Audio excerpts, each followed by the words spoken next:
Bonjour Omar. Bonjour Rachid. Alors on peut parler de l'impact des très fortes pluies qu'on a connues ces dernières semaines sur particulièrement le nord du Maroc d'ailleurs, même si tout le pays a été concerné, avec les retenues des barrages qui n'ont jamais été aussi élevés depuis très très longtemps. Oui, c'est le cas de le dire Rachid, parce qu'actuellement on en est presque à 12 milliards de mètres cubes d'eau de retenue dans les différents barrages du Maroc. Eh bien, quand on voit tout ceci, cela nous fait, comme on le voit d'ailleurs à l'écran, quelque chose comme 70%.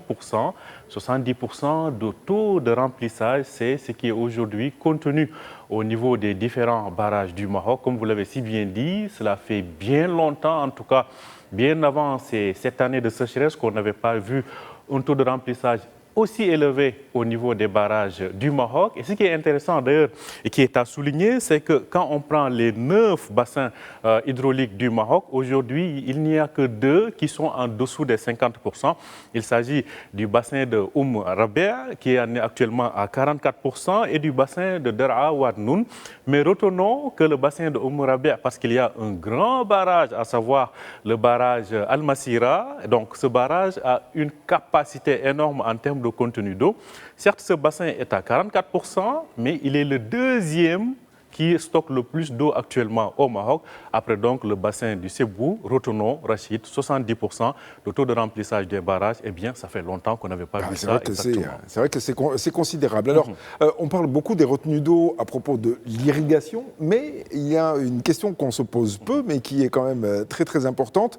Ces pluies et ces retenues d'eau vont permettre aussi de sécuriser la production électrique, et c'est une énergie à la fois propre et renouvelable. Oui, c'est ça. Peut-être que certains le savent et d'autres peut-être pas vraiment. Eh bien, quand on parle de barrage, eh bien, il y a aussi ce qu'on appelle la production d'hydroélectrique. C'est-à-dire qu'un barrage qui retient de l'eau, eh bien, en bas, il y a des turbines qui s'activent et cela permet de créer donc de l'électricité. Et le ministre donc de l'équipement et de l'eau l'a rappelé d'ailleurs à l'issue du dernier conseil des ministres. Eh bien, actuellement, on a sécurisé entre 1 et jusqu'à 2 ans donc, de production hydroélectrique au Maroc. C'est quelque chose de conséquent, c'est quelque chose de rassurant, ce qui va donc permettre d'avoir une sécurité au niveau de la production d'électricité.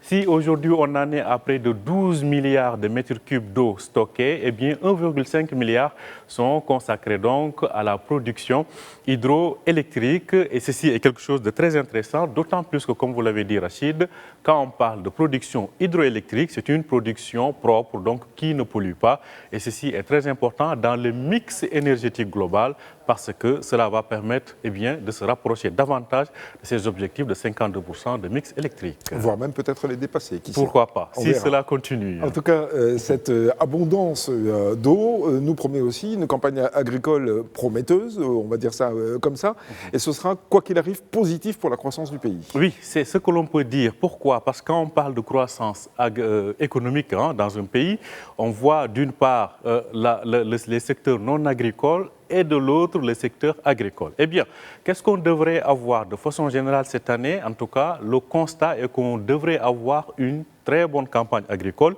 malgré ce qui s'est passé dans le Rarb, malgré les inondations dans cette partie, un grenier du Maroc, il faut le dire, mais quand même la campagne agricole devrait être robuste et solide. Ceci va donc contribuer à augmenter la part du secteur agricole, la valeur ajoutée agricole. Et tout ceci va nous permettre d'avoir une croissance assez élevée au Maroc, parce que le FMI nous le dit, ce sont les derniers constats qui ont été faits jeudi dernier, on aura jusqu'à près de 5% de taux de croissance l'année prochaine, comme vous le voyez affiché, 4,9%. Eh bien, ce chiffre, il faut le retenir, c'est beaucoup plus que ce que le gouvernement a prévu, parce que le gouvernement, dans sa loi de finances 2026, tablait sur 4,6%. Donc, il n'est pas exclu que d'ici quelques jours, on revoit une sorte de révision de ce taux de croissance-là, qui peut-être certainement va avoisiner, ou peut-être même, disons, toucher carrément ou s'établir à 5% au cours de cette année 2026. Merci beaucoup.